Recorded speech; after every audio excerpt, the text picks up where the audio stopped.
So I'm going to go through this because, again, this is hugely important. So there are 1, 2, 3, 4, 5, 6, 7 parts to this question, which is pretty much mirrors what's going to be on your test. And I think it's 20 points is the breakdown. So the first thing you have to do is graph it. And you can, like I said, either use the app or you can use your graphing utility. But then you need to make sure you identify those smaller points. So I have to identify this point here, this point here, this point here, and the max and mins, because that's where my increasing and decreasing behavior changes. So all of those things I have to be able to trace and find the exact points of. I do say in the test to round to the nearest tenth. So if you want to start doing that, that's fine. Okay, but obviously you want to be really, really careful. So I'm going to walk through that process again. I know I did it yesterday, but I'm going to do it again today, just so that we are 100% clear on how to do this. First is obviously I graphed it, right? So I went to the y equals and I typed in my function and then I hit graph. This time the max and mins are on this screen, so I actually didn't have to adjust my window, which is great, but sometimes we have to adjust our window so that we can catch that curve. The next thing I need to know is, like I said, I need to know what those points are. So I'm going to start with the red points, which are my max and my mins. So let me see if I can move this one up. There we go. So I'm going to go to second, trace, and I'm going to go to my max first. And I got to go left of my max to set the left bound. I got to go right of my max to set the right bound, and then hit enter again for it to guess the maximum. So that coordinate point, that one, is negative 1.1 and 1.1. Then I'm going to do the same thing for the min. So second, trace, go to the minimum, come left of the minimum, go right of the minimum, enter, and it's going to bring me to that bottom point, which is, it says 1.03 e to the negative 6. That's scientific notation saying there are 6 zeros in front of that 1. So if I'm going to round this, that's going to be to a 0. And then negative 4. So that's my max and my min, which is actually my relative max here, negative 1.1, comma, 1.1. And my relative min, 0, negative 4. When I type those in, it's a short answer, no spaces, okay? No spaces on anything when you type in your answers. Make it easy on yourself and easy on me to grade. Then I need to, go ahead. I'm sorry. So you, on the test, if it was something like that, would you want us to round it? It'll say to round to the nearest tenth. All right. So that would round to 0, yeah. Then I need to know where my zeros are because that's part of it. So I'm going to go second, trace. I'm going to go to my zeros. I'm going to go all the way to the first one. There's 3 of them on this. Enter, go past it, enter, enter for the 0. And this point here, this first 0, is negative 1.3 when it's rounded, and obviously 0. Then I go to the next one. Second, trace, go to my 0, go left of the next one, go right of the next one, hit enter. And that point is negative 0.8. So negative 0.80. And my last one, I'm going to go second, trace again, go to 0 again. The y-intercept does not count as a 0, so keep that in mind. Before it, after it, and right on it. And that last one, that one there, is 0.8 and 0. Okay, so now, go ahead. My decimals were like a little bit off. Is that like... As long as they round to the same, they should be okay. But are you hitting trace or you're hitting the zeros and the max min buttons? Yeah, I'm hitting like exactly what you're hitting, but I just okay. Get a little bit low. That's okay. As long as it's within, I would say, a tenth, you're fine. Yeah, mine is technically the same answer, but it turned into like screw it, a 6/3. Just okay, so you're in like a math print. You want to get out of that. You want to get to classic mode. Let me tell you where that is. That's mode. That's normal. So when you go, or no, the very top thing. When you click on the very top thing, you want to go, the very top one, actually mine's in math print and it still gives me the same thing. And then you want to go to normal underneath that. I don't know what your settings would be on that. It's like that. Currently, I'm using a different calculator because mine is coming in today. Okay, that's why. Yeah. That's fine. Okay. All right, so now I've got all the information I need to answer these questions, okay? The first one is domain. These are arrows, right? It's off the screen, which means my domain is going to go all the way left, all the way right. So my domain is negative infinity to positive infinity. And I'm not giving you the equation that are on this question, so it would be negative infinity, the word, comma, no spaces, infinity. So practice the format that you're going to see on your test because it will make your life easier when you go to do it. I don't need you to spend 20 minutes trying to figure out the format on the questions. You won't finish, okay? Wait, so on the test you have to write out the word? Yeah, because I made it a short answer can't have the equation editor. Okay, all right, thank you. You're welcome. It says it in the directions, but just, start practicing that way. The range is also from bottom to top, which would be the same thing, negative infinity to positive infinity. Then my intervals of increasing, decreasing, and constant. So it's going to give you a box for increasing. So remember, increasing would be this little curve here. Actually, let me zoom in on that. It's going to be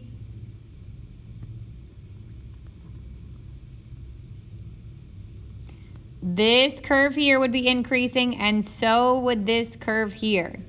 So I use the x values on the increasing because I'm going from left to right. On increasing, it's negative infinity up to the x where it stops increasing. That's the max, negative 1.1. And then again, increasing at 0 to positive infinity. So the infinities will actually be the words infinities. Keep that in mind. Then it will say, where is it decreasing? Go ahead. So, no open holes or anything, right? Just or brackets, right? No, if I gave you a picture of a graph and there was an open dot, that's when it would affect your increasing, decreasing. But when you're graphing on your graphing calculator, you'll never have the open dot, not the way that we're doing it. Okay, decreasing happens on this little path here, from here to here, which is, again, go from the x values, decreasing from negative 1.1 up to 0. No spaces. And then it'll say if there's nothing, because there's no point in this in which it's constant, you're going to put D, N, E just like you do in WebAssign, which does not exist. Okay, D, N, E if there's no answer. So we don't use brackets? On increasing and decreasing, you do not use brackets because a point cannot be both increasing and decreasing, right? The only time we use increasing and decreasing is if our graph starts or stops constant. So it would be flat or horizontal at the beginning or at the end, which you will not get when you enter an equation into your calculator. But you may see if I give you a graph and then ask you for the increasing, decreasing behavior like we did in yesterday's notes. Okay, then zeros. Remember, we list zeros. We list only the x values. So these are not coordinate points, which means it's all so this was a 0 here, this was a 0 here, and this is a 0. It says on the test, put it in order of least to greatest. So it's going to be negative 1.3, comma, negative 0.8, and I put that you could answer like the 0 or not the 0, so that either one's fine. And then 0.8. Least to greatest, no spaces, separated by comma. Zeros do not get the parentheses and the zeros, okay? Like the x and y intercepts. The last question is this even, odd, or neither? So this is almost reflected in the origin, except there's a shift down to it. And that happens if I look at this equation. If I plug in a negative x there, it's going to stay negative x. Plug in a negative x there, it's going to stay in negative x. But this is going to go back to its original, and the 4 is not going to change sign. So this is a case where it's neither. Is Chris Weiser? Yep. How do you find the zeros on the app? Oh, good question. I'll jump there next. Okay. Any questions before I jump out of this screen? Because I got to jump into the app. Can you explain why it's neither again? So the way you see it is, one, look at your graph. If it folds along the y-axis, that's even. This does not. If it folds along the origin, like if it was just this, right, that would be reflexive over the origin, and then that's odd. The other way to do it is plug in negative x's into all the x's. See if it goes back to the original. If it goes back to the original, that's even. And then if it doesn't, if every single sign changes, then it's odd, because this would also be a negative. So this is going to change, this is going to change, but this one would not, and there's no x on the 4 to change. So it's neither. Okay, so like you can answer domain and range from the beginning, but you can't do the intervals of increasing and decreasing until you figure out what your max and min is, because that's where those points change. And you can't figure out your zeros, obviously, until you plot those zeros on your graph. So you're going to want to do those things first before you start to answer those questions. Domain and range is different. You can get that as soon as you get your graph. But you need these, you need the points where it changes direction, which is your max and your min, in order to get the increase and decreasing. And then obviously you need your x-intercepts to get your zeros. Okay, questions on that? Because again, that's 20 points on your test. That's a big chunk.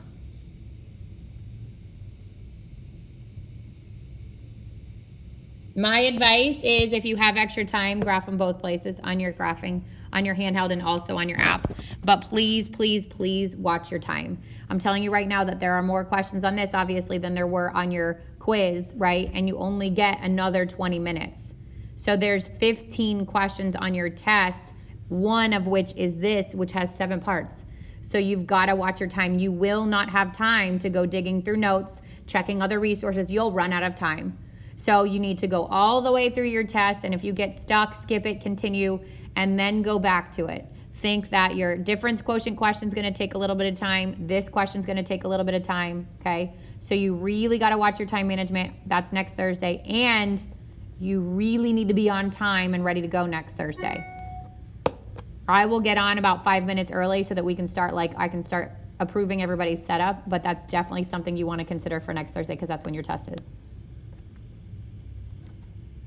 All right, so if I wanted to solve x minus y squared equals 1, I'd have to move the y to the other side, or move the x to the other side. Negative y equals negative x plus 1 y squared. Then multiply by negative 1, so y squared equals x minus 1. But then I have to equal it to y, which means I have to square root both sides. And when you do that, I get a plus and minus. So it's y equals plus and minus the square root of x minus 1. If you wanted to check that graph in a graphing utility, you'd have to type in 2 equations. A y equals with a square root of x minus 1, and a y equals with a negative square root of x minus 1. So that's all that means. If y is ever squared, right, you've got to solve it for y before you can type it into a graphing utility. So this is, it's actually, we're going to cover parent functions today, but that's positive square root. That's negative square root. The two together give you your y squared. Okay, and then a couple of ranges, because then we're going to get into the notes for the day, and you're going to see range again. So if I look at this first one, this is technically getting cut off by my graphing utility screen, and it's hard to determine that because you don't really see it. If it wanted you to stop before the edges, you would see an actual solid dot before the edge, so you can understand the difference, which means this has arrows in both the top and the bottom. So my range is going to be negative infinity to positive infinity. On the second graph, same thing, like this is cut off, which means these would be arrows. So the lowest y is here, which is negative 3, and that's a solid dot, so it gets a bracket. And then there's a y for everything moving up from there with an arrow at the top, which means positive infinity. So remember that the range is going to be your y values. We're going to talk a little bit more about range today, Lucy, so hopefully that'll help a little bit. So the lowest y, which is this dot here, is negative 3. You start there, and then you go all the way up. If there was a break here on both graphs, I would stop and start my range. But because this one continues up, and so does this one, my range goes to positive infinity. Does that make sense?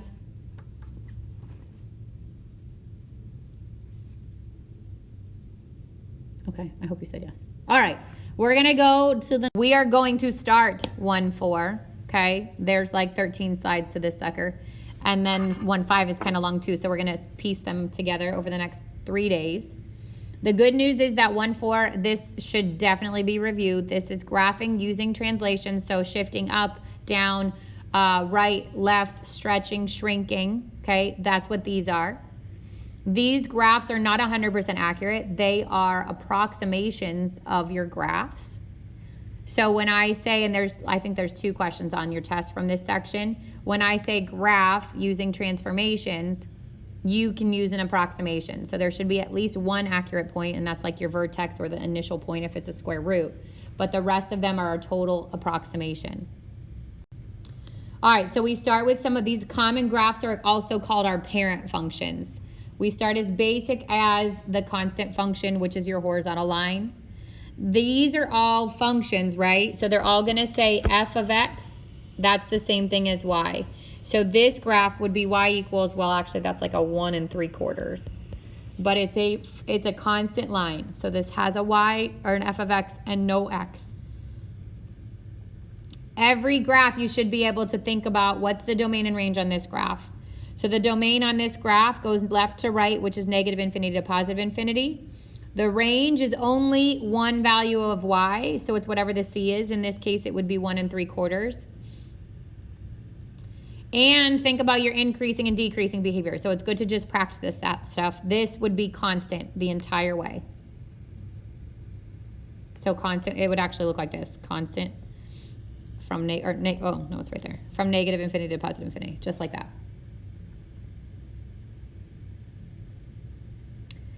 The next one's called an identity function, and it is what happens if y equals x. So if y equals x, your b is at 0, right? Your slope is 1. The domain is negative infinity to positive infinity. The range, negative infinity to positive infinity, and it is increasing the entire time, increasing from negative infinity to positive infinity.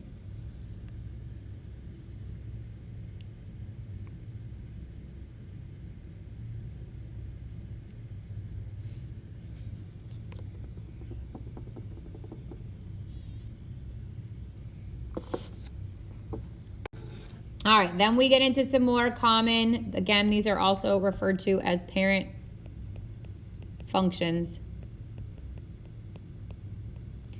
The first is absolute value. All of these have arrows on the end. It's just a lot of work to make the arrows in PowerPoint, so they don't all have them. This has a solid point. And this one doesn't technically go above the x-axis on the curve, so just be really careful. All right, so absolute value is a v. The parent function starts at 0 and points its way up. So our domain here would be negative infinity to positive infinity. Our range would be 0 to positive infinity with a bracket on the 0. It's increasing from 0 with a parentheses to positive infinity. It's decreasing from negative infinity to 0, and it's not constant at all. This would also be an even function, because it's symmetric to the y-axis. Just the parent function. Once we start to move it around, it changes, but the parent function itself has all those things.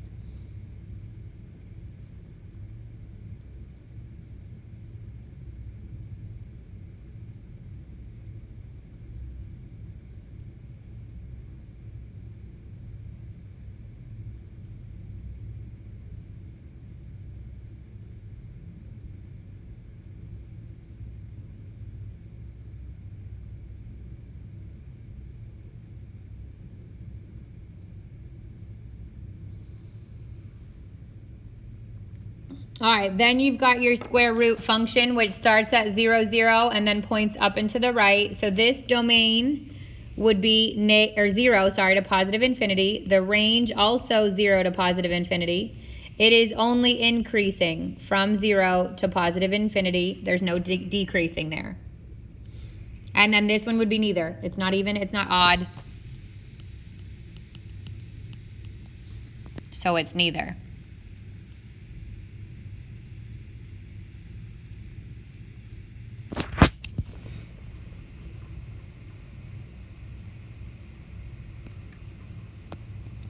All right, your squaring function, which I don't know why your book calls it that. It's a quadratic function. It's also known as a parabola, okay? It is x squared. It starts at 0, 0, and it points up, right? So the domain here would be, again, all real numbers, negative infinity to positive infinity. The range, just like absolute value, 0 to positive infinity. It is increasing from 0 to positive infinity and decreasing from negative infinity to 0. This is also even. So this is a lot like your absolute value.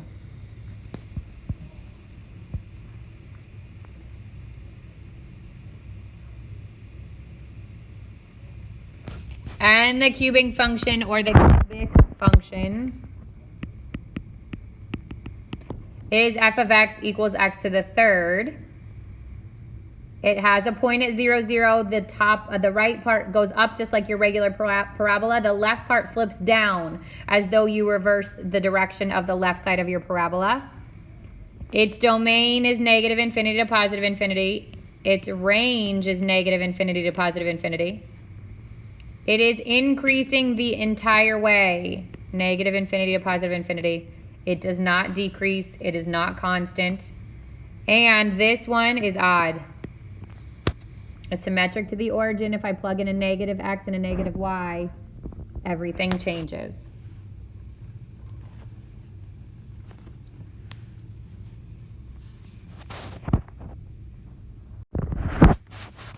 Much less common, but you can see them, are the cube root function and the reciprocal function. So the cube root function is exactly that. It's got the cube root, right? And it's a parabola. I mean, it's a cube function kind of turned on its side. So I go to the right and I go to the left. The domain is negative infinity to positive infinity. The range, negative infinity to positive infinity. And it is increasing the whole way from negative infinity to positive infinity. So this is like a sideways parabola with the right side, with the bottom side flipped back.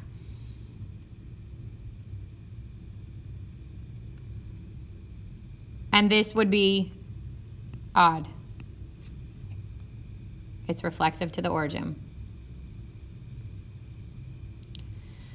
All right, then you've got the reciprocal function, which has this curve in the top right corner and the bottom left corner, which means my domain starts and stops because my denominator says x can't be 0.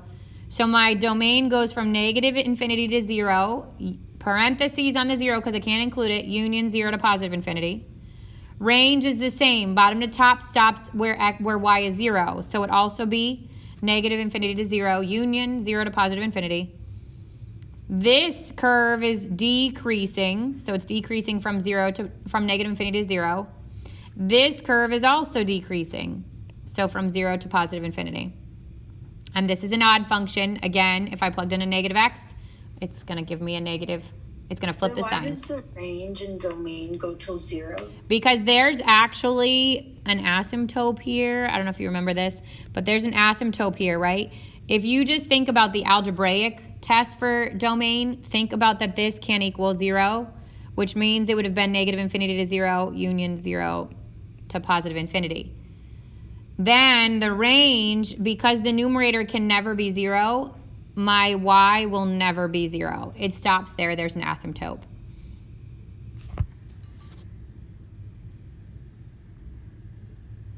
All right, we ready to actually start to move these suckers. The first one is your vertical shift. So if you add or subtract something after the function, so notice that it's outside the absolute value, it's after the square root, it's after the square, it's after the cube, everything else follows that.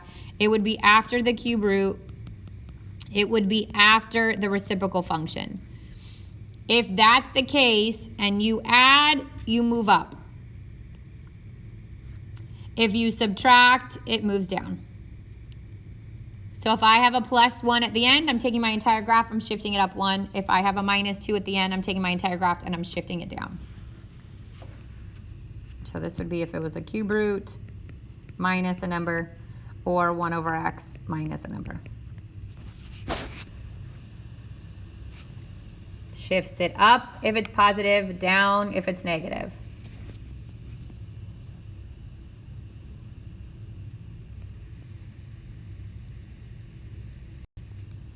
So they look like this. First thing you have to do is identify your parent function. My parent function is squared, which means my initial graph is a parabola. So the parent function itself is x squared, and the graph of that is a parabola. And then this tells me shift it up one place. So I go up to 1 and I plot my parabola. The only point that has to be exact is the 0, 1. The rest of them are approximations. Then I go to the next one, still a parabola, but now it's shifted down 2. So I shift down 2 and I plot my curve.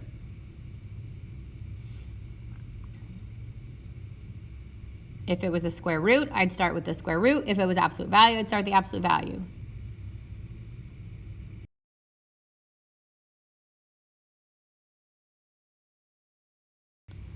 All right, then comes a horizontal shift. This happens inside the absolute value, underneath the square root, inside the parentheses before the square, inside the parentheses before the cube, inside the cube root, or in the denominator of the reciprocal function. And this is the opposite. If it says plus, you move left.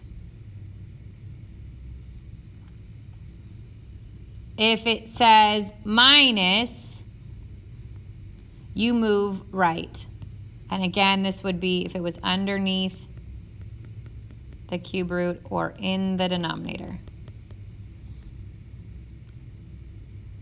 So where the vertical should make sense, if you add, it goes up. If you subtract, it goes down. The horizontal shift is the opposite.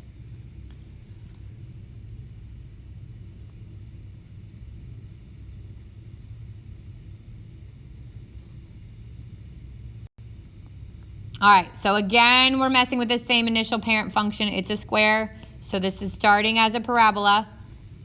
For the first one, I'm going to the right 2. So I move to the right 2, and I plot my curve. Again, doesn't have to be perfect. The only thing that has to be exact is that 2, 0 point. Now B has 2 transitions. First of all, it's a squared again, so I know it starts off as a parabola. The parent function is x squared. But this one goes left 2, this goes down 3. So it doesn't matter if you move left, then down, or down, then left. It's the same spot. Left 2, down 1, 2, 3, plot your vertex, draw your curve.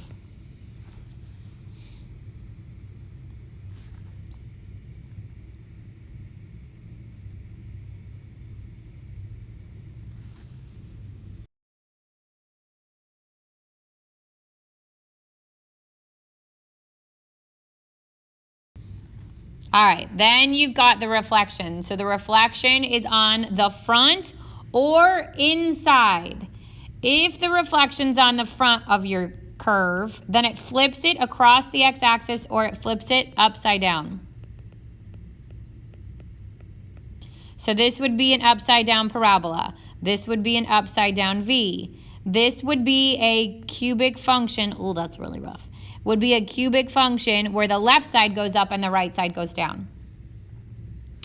And this would be a square root function that points down.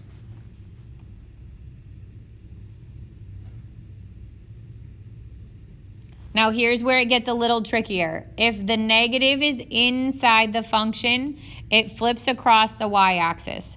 So for a square root, it actually points it left.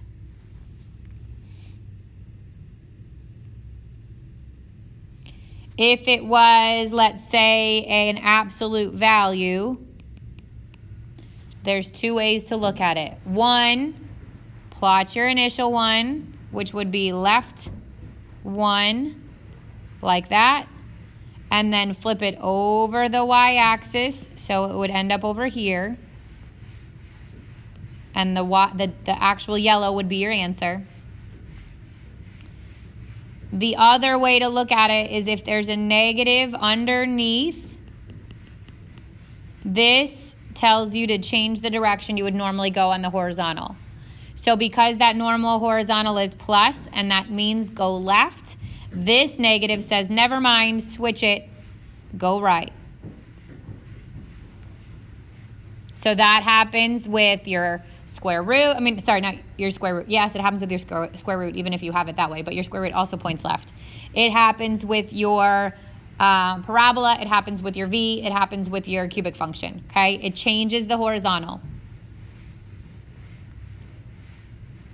But if it was just inside like this, that's still here, same as the original. Because if I flip over the y-axis, but it's still on the y-axis, it stays where it is. So keep that in mind. This only has an effect on squares, on absolute values, on cubic functions, if you have a horizontal switch, a horizontal shift as well. Here's the best part of this. If you're unsure, plot a point. It just takes you longer, okay? But you can always plot points. It will just take longer, which is something you might not have the luxury of when you're taking your test.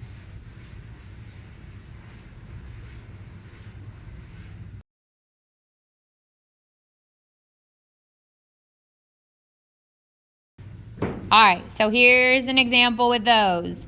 These are square roots, right? So my parent function starts at 0, 0 and points to the right. This says flip it upside down.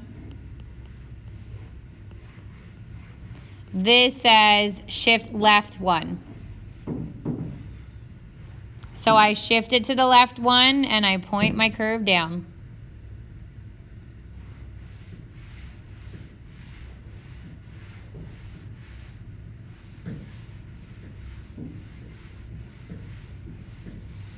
This says flip this to point left. This says shift it up 3. So I go up 3 places and I point my curve left.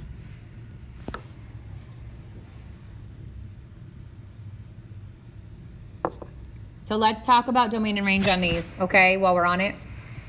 A's domain is going to start the furthest point left, which is -1, and it's going to point to positive infinity. Its range, if I go bottom to top, the bottom is an arrow, which means the bottom would be negative infinity.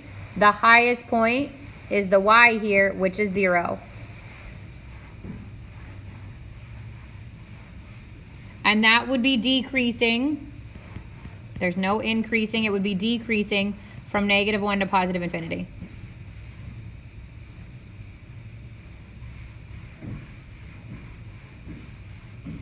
For B, the domain is negative infinity up to 0, because that's the x value there. The range would be 3, because that's that lowest y, to positive infinity.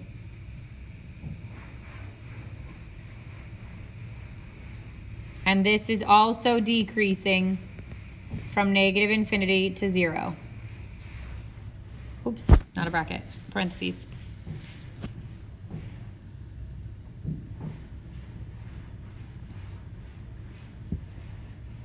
Questions so far? So you take the x coordinate, not the y. For decreasing and increasing, we look at the x because we're going left to right, right? So left to right is always the x value. The only time we use the y is range.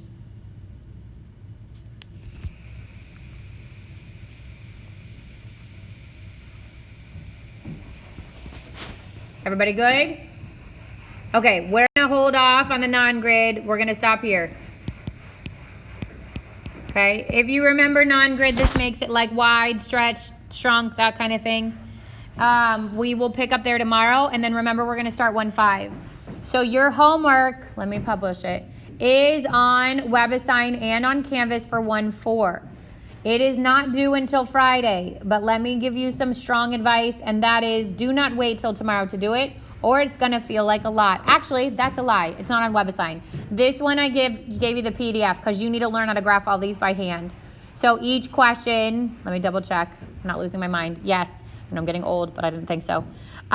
Each question is has its own little graph, okay? You need to make sure you're graphing it and by hand, okay? It does say you can use a graphing utility to check if you want to. I don't need pictures of your graphing utility, and please, for the love of God, don't use them to actually graph it by hand, and then use the graphing utility to check. It also says include domain and range for each question.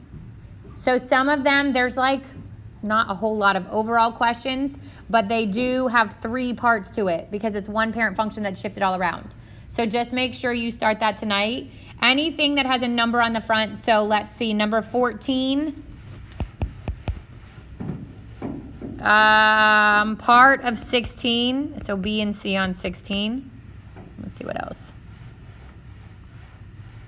17B, they're not actually numbered, but I'm going to call them B because it's the one in the middle. 18B. That's it. Those are non-grid. Those are non-grid. So those save for tomorrow, unless you remember it. If you remember it, go for it. Okay? But the rest of them, the first page anyways, you can do. And then we're going to talk about how you would find the actual equation from the graph that's given to you. That's the second page. But again, if you save it all for tomorrow, 1, it's going to feel like a lot. 2, you're going to want to start on 1-5 tomorrow. So make sure you do at least the ones that you can do today. But it's not due until Thursday. Please make sure that you submit to the assignment for today. And then you can begin work on that 1.4 homework. And hope to see you guys tomorrow.